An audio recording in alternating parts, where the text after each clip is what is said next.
সুপ্রিয় দর্শক মণ্ডলী, স্বাগতম আমাদের অনুষ্ঠান সিদ্ধার্থের রান্নাঘরে। আমরা বরাবরের মতো আজকেও নতুন একটি রেসিপি নিয়ে আপনাদের সামনে এসেছি।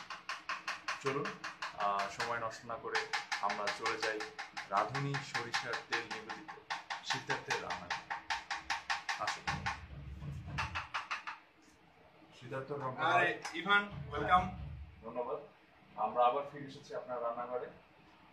প্রতিবারের মতো আমরাও যাবো, এবার দর্শক যাবে।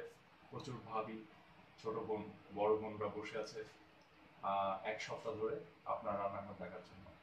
এবং ইতিমধ্যে আপনার এই রান্নাঘর টিআরপি বাংলাদেশে সর্বোচ্চ ছাড়িয়ে গেছে। এবং দর্শক আপনাদেরকে জানিয়ে রাখতে চাই, পরবর্তী অনুষ্ঠানে আমাদের বাংলাদেশের প্রধানমন্ত্রী স্বয়ং নিজে এসে সিদ্ধার্থ শঙ্কর রায়ের অনুষ্ঠানে উপস্থিত হবেন এবং রান্না শিখবেন। ধন্যবাদ ইভান, তোমাকে। আসলে তোমাদের জন্য এবং বাদাম টিভির জন্য আজকে আমাদের এই অবস্থাটা আসলে ধন্যবাদ। হ্যাঁ, তো আজকে আজকে চলুন আমরা অনুষ্ঠানে ফিরে যাই। সিদ্ধার্থ শঙ্কর রায়, আজকে আমাদের জন্য আপনি কি দেখাবেন নতুন রেসিপি? আজকে আমি আমার রান্নাঘরের এই অনুষ্ঠানে আমি দেখাবো যে কিভাবে আপনারা ডাল গরম করবেন।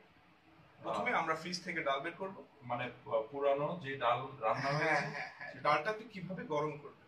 ফ্রিজে রাখা ঠান্ডা যে ডালটা, রান্না করা ডালটা, ওটা আপনি কিভাবে ফ্রিজ থেকে এনে গরম করবেন। খুবই অসাধারণ, খুবই অসাধারণ। দর্শক, আজকে আপনাদেরকে সিদ্ধার্থ শঙ্কর রায় দেখাবে কিভাবে ফ্রিজে রান্না করা ঠান্ডা ডাল গরম করতে হয়।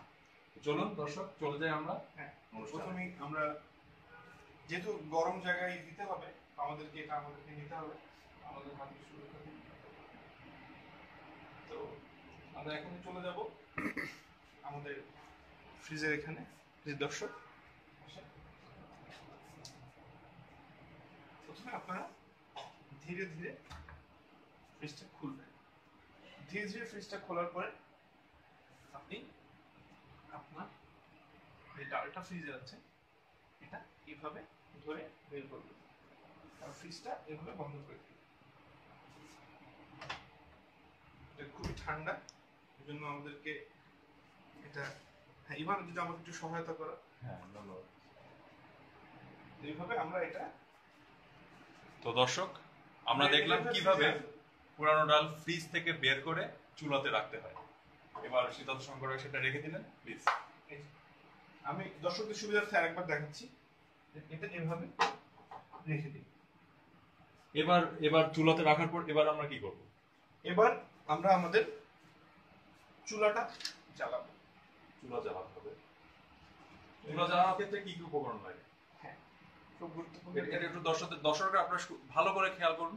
চুলা জ্বালাতে হলে কি করা লাগবে এবং কি কি উপকরণ লাগবে? জি প্লিজ। আমাদের চুলা জ্বালাতে যেটা লাগবে সেটা হচ্ছে, চুলা জ্বালানোর জন্য প্রধান যে উপকরণ আমাদের যেটা লাগবে সেটা একটা ম্যাচ এবং একটা ম্যাচের কাঠি। দর্শক, এখন আমরা ফ্লেম বক্স ম্যাচ দিয়ে আমরা এটা জ্বালাবো চুলাটা। দেখুন দর্শক, সিদ্ধার্থ শঙ্কর রায় কিভাবে চুলাটি জ্বালাচ্ছেন। এভাবে জ্বলে গেল চুলাটি। এবার পরিমাণ মতো, আপনাদের প্রয়োজন মতো চুলার তাপ দিবেন আর এইভাবেই আমাদের ডালটা গরম হয়ে যাবে। এরপর আপনাদের প্রয়োজন মতো 5 থেকে 10 মিনিট আপনারা এভাবে ডালটা গরম করে রান্না করে পরিবেশন করে খাবেন। আমার এইটুকুই ছিল আজকে আসলে আপনাদের।